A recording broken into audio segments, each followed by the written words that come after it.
The other arguments are Anderson. Anderson is prime, is one of the. It's a great argument for the greatest of all time. Outside the UFC, it's Fedor. I think those are really the only arguments for the greatest of all times. And George is in there, especially coming back and beating Bisping. That puts him, right back into the mix in terms of argument of one of the greatest of all time. Yeah, I think it was an important step for him because, as I said, there were 3 persistent criticisms, and he answered all 3 in one night. So that definitely helps his case. What's your thought on Khabib Nurmagomedov? Extremely impressed. This kid is deeply, deeply impressive. He's come into the academy a couple of times before fights. I've never actually seen him train. After his fight in Madison Square Garden, he brought himself and a group of his friends, his training partners, came into the academy and trained in my Monday afternoon class. Khabib didn't train; he just sat on the bench because he just fought on Saturday night. So of course he's not going to train. But his training partners came in and trained with the squad, and that was a fun afternoon. They rolled with, I think, mostly Nicky Ryan, and it's hard for them, of course, because it's submission grappling. That's not really what they do. They do more the interface of grappling combined with striking, so they had a hard time of it. But he struck me as a very, very nice person. He's shockingly big for his weight division. Shockingly so. Like all the people coming out of the Caucasus regions of Russia, his wrestling is extremely good. They have probably the best wrestling program in the world. That whole area stretching from Ossetia through Dagestan, through Chechnya, all the way down to Iran. That area is just a hotbed of wrestling in the world. And it shows with all their fighters. They're all strong in wrestling. And then they just add to that the various skills, and you've got a tough, tough group of people. Yeah, I was extremely. I've been impressed with every single performance he's had in the octagon. I mean, he's undefeated, which is incredibly rare in and of itself. But in the 155-pound division, even more impressive. But the way he mauled Barboza was just like, shocking. Jesus Christ. Yeah. And you could see the fight was essentially over halfway through round 1. Yes. It was just, You could see it in Barboza's face. He was drained. Yeah, that was an incredibly impressive performance. Obviously, there's still. You can't put him yet in the greatest of all time category, but he hasn't won a title. He hasn't even challenged for it yet. Yeah, but you definitely get the sense that if he had a title fight by now, he probably would have been a champion by now. Him versus Conor, Jesus Christ, that's what I want to say. Him versus Conor in Russia, or him versus Tony. Tony Ferguson and him would be a very interesting fight. What's interesting about those two fights is you have basically polar opposites. Khabib Nurmagomedov is a control-based fighter, whereas Tony Ferguson is a scramble-based fighter. And just that clash in styles is going to be fascinating. With regards to Conor McGregor and Khabib Nurmagomedov, the feeling one gets is that if they did fight, it would be a complete shutout in one of 2 directions. It's either like a man beating up a child on the ground, or it's just a flush knockout. A guy unable to cover distance properly and walking into a left hand and just being catastrophically KO'd. And you feel like there's potential for it to go in both directions. And that's a fight I don't think goes the distance. It's one way or the other. Yeah, I agree. I feel like what Conor presents that's interesting in terms of danger is speed and one-shot knockout power with his hands. And Khabib has been hurt coming in. By Michael Johnson. Yeah. It's really the only adversity he ever suffered inside the octagon. Yeah. And he dealt with it well. Yeah. That's a good sign for Khabib. It's the sliver of hope that every opponent clings to. They watch that one moment where Michael Johnson clipped him. Yeah. And you're like, look, he's human. Yeah. He can be hurt. It's like the scene in Terminator. If it bleeds, I could kill it. I believe that was Predator. Oh, yeah. What did I say, Terminator? Yeah. You just fucked up your honor of reference. Sorry. I'm sorry.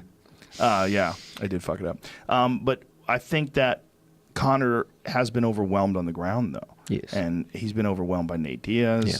And he's been controlled on the ground by Chad Mendes. One gets the feeling that whatever amount of control they were able to impose on him would be nothing compared with what Khabib could impose. Yeah. Moreover, Khabib is it's a much more dangerous form of control. Khabib has a program of hitting people on the ground which is substantially better than either of the 2 athletes you just mentioned. Yes. And the big difference is when Khabib gets you on the ground, you're not getting up. No. You're getting mauled. And it's almost like a spider. like he's injecting venom into you and slowly but surely like weakening your body. Yeah. Like you see after the first round when Barboza gets up, it's like, okay, you mean he's alive still, but this is a different person now. Yeah. And going into the second round, I mean, Barboza gave an admirable account of himself. Yeah. I mean, showed himself to be a true warrior. He did try a couple of spinning back kicks, and some of them were relatively close. You know, Barboza's kicking heavy strategy, though, is very different than Conor's. Conor's kicks are just the opposite. His kicks are just probes. He's sort of poking at you, and putting things out in front of you, and he's just trying to ding. He's just trying to drop that hard left hand on you. He's a fascinating guy to watch. Fascinating guy to watch. I always undervalued him. When he first came in the UFC, I said, it's hype. But the more I studied, the more I saw. Yeah, he's very, very skilled. Well, he mind fucks people. He mind fucks people in a way that, but I don't think he's mind fucking Khabib. I don't think that works on Khabib. I don't think that's going to happen. I just think that we're dealing with a totally different kind of human being. Those people from Dagestan are just so hard. It's just a hard part of the world. They're made of hardier stuff. You know what I mean? It's just like they have to deal with way more. Not that people in Ireland are soft. They're fucking hard people too. I just think that I've always said the most important, if you have a pyramid of technique when it comes to mixed martial arts, the base of the pyramid, the most important thing is the ability to control the grappling, ability to take a guy down. If you can take a guy down and control him, you have a significant advantage. You can choose where the fight takes place. And if you're competent in the stand-up, which Khabib is definitely competent in the stand-up, so you are adequate in the stand-up but overwhelming when it gets to the ground, you can present problems with a guy standing up, which cases problems the guy has to deal with, the striking aspects, which open up the takedowns. I wholeheartedly agree with you, but I'll go a little further. Whenever someone asks me, what are the programs? What do you look for when you see a guy dominating fights? What makes someone go in the right directions with their training and their fighting itself? I always say there's three things. If you show me a fighter who can, 1, dominate the setups, 2, dominate the pace of the fight, and 3, how can I phrase this? Dominate the simple direction of the fight. 3 things. Dominate the setups, dominate the pace, dominate the direction. You show me a fighter who can do those 3 things, and I'll show you a fighter who can win 95% of the fights he gets into. Dominate the setups, dominate the pace, dominate the direction. Think about someone like Khabib or anyone who comes from a strong wrestling or judo, jiu-jitsu with takedowns based fighters. They're always going to be able to dominate the direction. They determine whether it goes down to the ground or whether it stays standing. Khabib always dominates the pace of the fight. Once you're on the ground, you're on top. The other guy's just reacting to what you're doing, trying to get back up to his feet, etc., etc. You're dominating pace.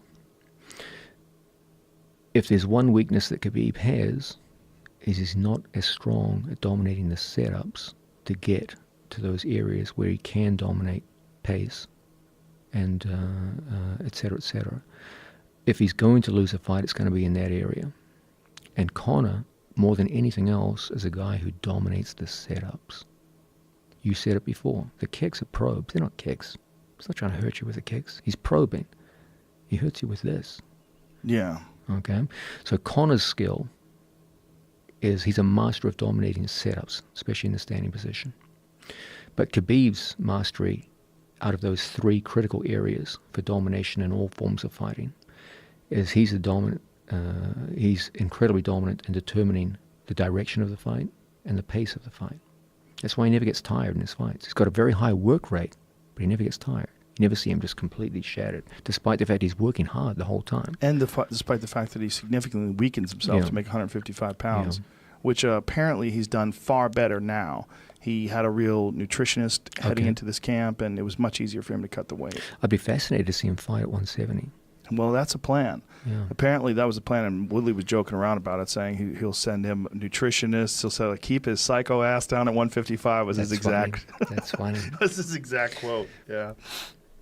Yeah, I But think yeah, with regards to your point before, you're saying, you know, this core combat skill, the most important one that you as a commentator look for when you look at fighters, you know, can you determine, you put grappling skill as the number one thing, whether it be wrestling, whether it be sambo, whether it be jiu-jitsu or whatever.